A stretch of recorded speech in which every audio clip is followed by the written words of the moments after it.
We're going to do our testing for our 7-segment display lab 02.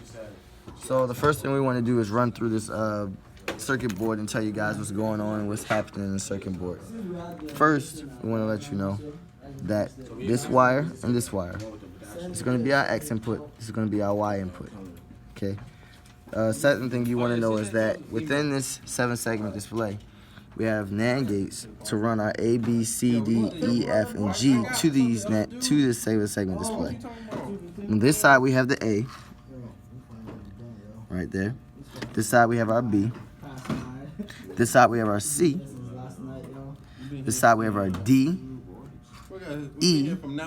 F goes from here to here. G goes from here to here.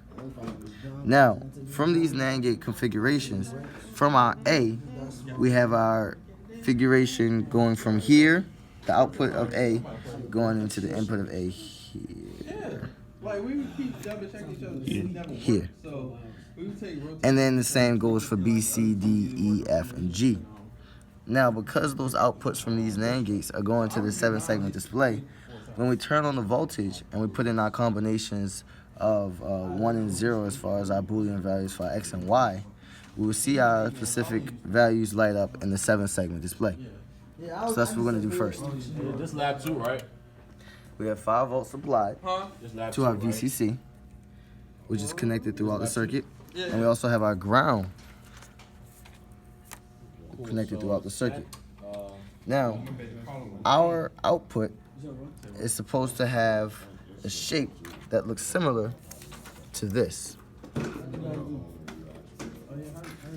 When we do this for 0, 0,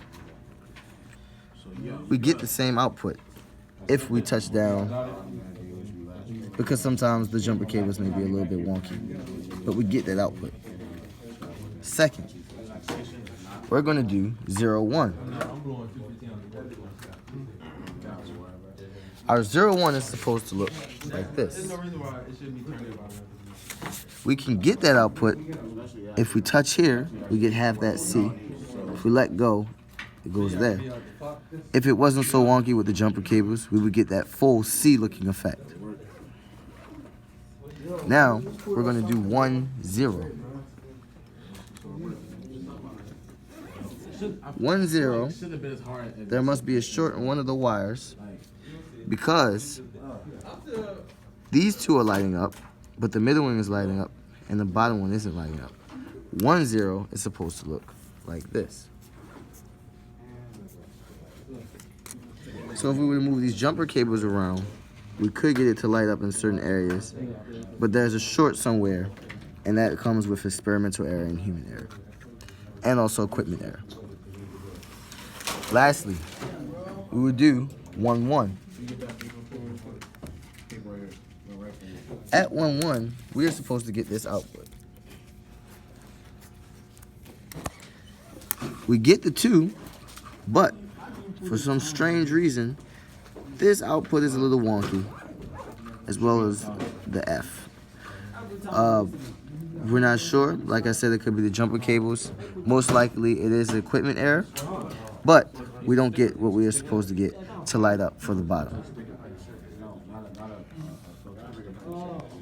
Now let's talk about this circuit build.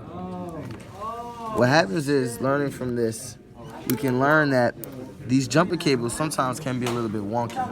So it's better for us to get jumper wires. That way we cut down that experimental error. Also, the 7-segment display may have to be wonky here because of certain areas on the breadboard that may not have that input value that could be as accurate. This is our testing for our 7-segment display. Have a good day.